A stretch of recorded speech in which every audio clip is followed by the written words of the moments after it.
have something that's going on in your life right now that's challenging or painful,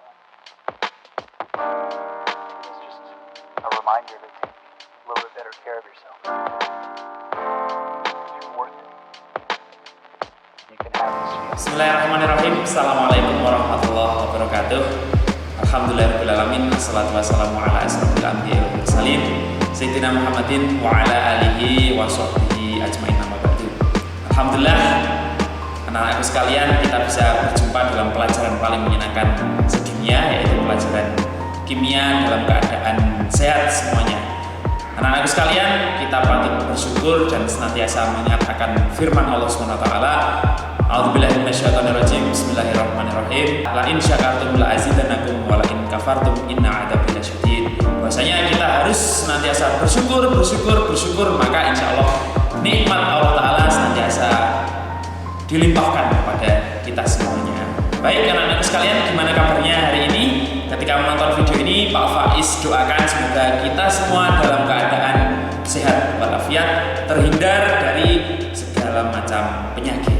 Nah, pada kesempatan kali ini insya Allah kita akan belajar tentang pengenalan beberapa alat-alat yang ada di laboratorium kimia. Tentu saja dari pembelajaran ini kita akan belajar untuk mengetahui beberapa nama alat lab di laboratorium kimia dan juga kegunaan serta fungsinya.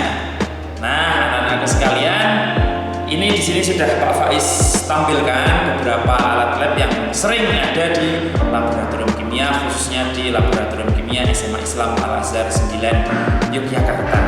Pertama, Pak Faiz senantiasa mengingatkan kalau kita masuk ke dalam laboratorium kimia maka harus menggunakan jas laboratorium seperti yang Pak Faiz kenakan seperti ini dan juga sepatu. Kenapa kalau kita harus menggunakan jas laboratorium? Yang pertama adalah untuk melindungi tubuh kita dari percikan zat-zat kimia dan juga melindungi dari api. Kemudian tentu saja yang kedua, melindungi pakaian-pakaian kita sehingga nantinya apabila ada zat-zat kimia yang tumpah, maka insya Allah pakaian kita juga akan tetap aman, tetap bagus tanpa ada kerusakan.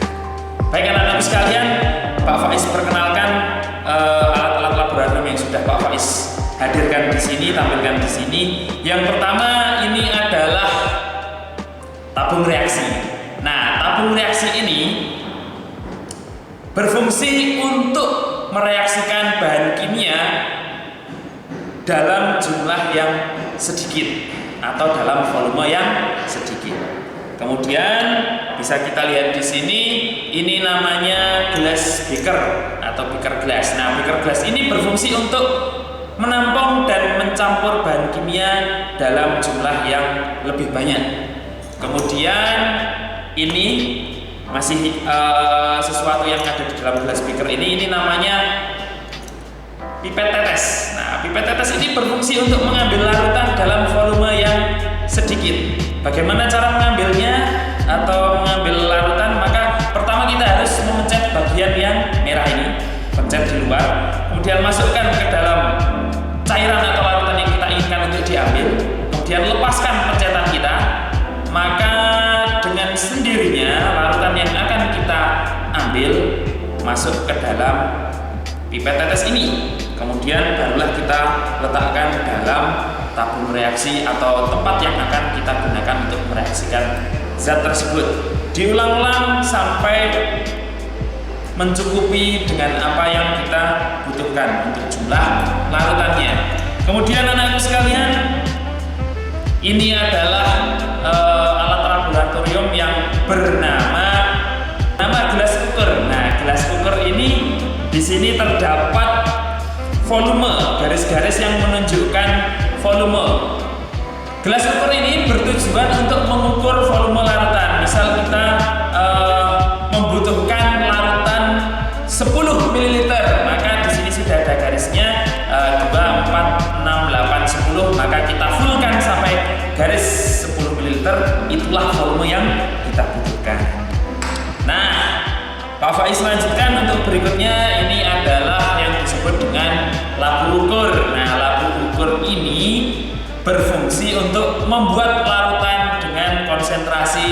tertentu. Nah, apakah konsentrasi itu? Insya Allah nanti kita pelajari lebih lanjut setelah kita menyelesaikan bab yang pertama ini tentang alat-alat laboratorium.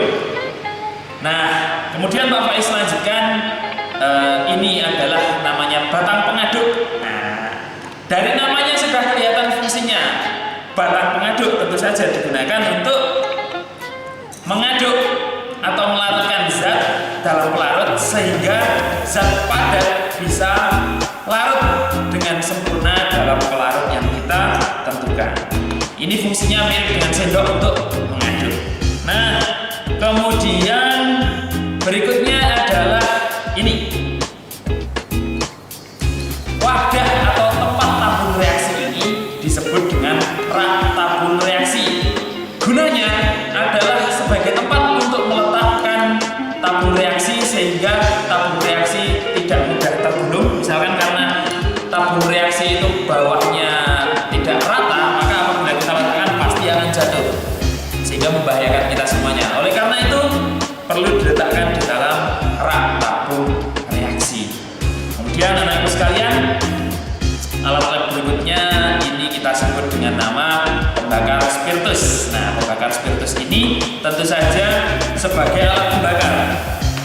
Untuk menghidupkannya kita memerlukan korek. Kita coba. Nah, beberapa kesalahan yang sering terjadi yaitu ketika akan mematikan pembakar spiritus ini. Beberapa dari kita biasanya adalah dengan cara meniupnya. Nah, ditiup sehingga harapannya mati. Itu adalah sesuatu yang keliru ya, anak-anakku sekalian, menurutku yang Pak Faiz cintai dan Pak Faiz banggakan. Kita hindari meniup untuk mematikan api. Cara mematikan api yang benar adalah kita gunakan penutupnya. Langsung saja kita tutupkan. Nah, langsung mati insya Allah dalam kondisi aman tanpa membahayakan diri kita dan membahayakan rekan-rekan di sekeliling kita. Baik, berikutnya Pak Faiz lanjutkan. Ini adalah corong kaca. Corong kaca ini berfungsi untuk menopang saat kita memindahkan larutan ke wadah lain supaya tidak tumpah. Misalkan kita mau memindahkan cairan dari glass breaker ke labu Erlenmeyer, maka kita gunakan corong kaca supaya tidak tumpah. Nah, begini. Maka larutan yang kita inginkan akan menuju ke tabung Erlenmeyer tanpa tumpah sedikit pun. Nah, biasanya apabila kita ingin memisahkan larutan dengan zat padat yang tidak larut dalam larutan, maka kita juga membutuhkan namanya kertas saring ini. Nah, kertas saring kita letakkan di dalam corong kaca tadi, kemudian baru kita saring padatannya untuk dipisahkan dari larutannya. Nah, nanti padatan akan tertinggal dalam kertas saring, larutan yang akan kita inginkan akan turun ke tempat penampungan atau dalam hal ini labu Erlenmeyer. Nah, berikutnya Pak Faiz juga jelaskan tentang labu Erlenmeyer. Labu Erlenmeyer seperti ini, bisa kalian perhatikan.